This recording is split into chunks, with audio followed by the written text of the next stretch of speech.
one of these crimes, every one of these indictments is of criminal activity that would not have happened were there not an investigation. Roger Stone, there may be a lot of people who don't like him. The guy's been a political operative since the Nixon days. He worked for Nixon, so that's one black mark against the guy. He's very public and he's very brazen and he's very, sticks his chin out and dares you to hit him. And other techniques to aid the people for whom he's working. And spies, much like Roger Ailes was despised, simply because they were effective and worked for the other team. But he had not committed a crime. So that's all we've got now. The swamp, the Washington establishment's beside itself. The meat is that there has been a false narrative that has been allowed to exist, that has been promoted.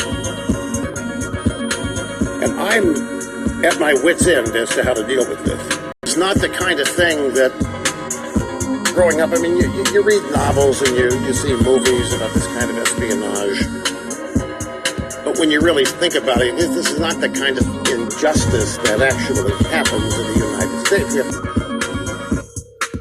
have too many safeguards in place to prevent the runaway, wanton targeting, and we don't.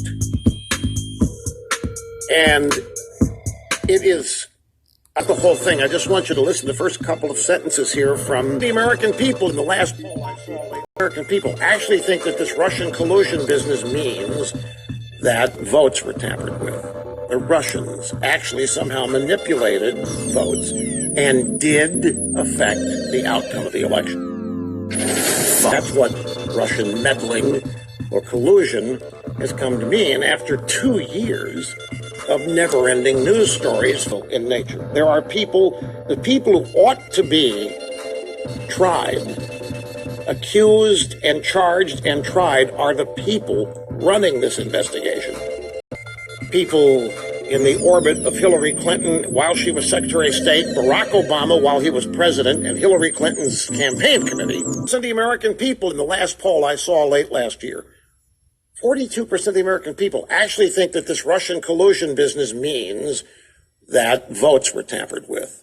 The Russians actually somehow manipulated meddling or collusion has come to mean after 2 years of never-ending news stories featuring anonymous leaks claiming that this happened when it didn't. It's such a gigantic hoax in nature. They're accused and charged and tried are the people running this investigation, and the people ignoring the actual collusion and crimes that were committed by people in the orbit of Hillary Clinton while he was president and Hillary Clinton's campaign committee, and it's ongoing. To have known for over a year there was no grand conspiracy between the Russians and Trump, and yet to continue this? I mean, there's nothing in these indictments about any crime other than after the investigation began. Anyway, brief timeout. We'll get started. It's Open Line Friday. We'll get started with your phone calls. We're awaiting whatever's going to happen. At 1 o'clock here, the leaks are all over the place that a deal has been struck. Anyway, brief timeout. We'll get started. It's Open Line Friday. We'll get started with your phone calls. We're awaiting whatever's going to happen. At 1 o'clock here, the leaks are all over the place that a deal has been struck to end the shutdown temporarily. The Singer's here. One member of the White House press corps 5 minutes ago. The president is expecting to speak at the White House this afternoon.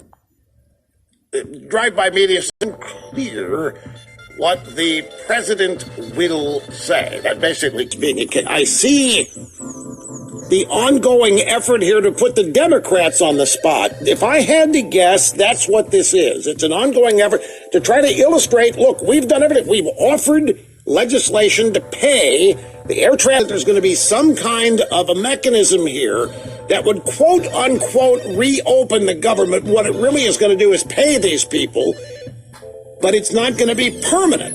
If it's permanent,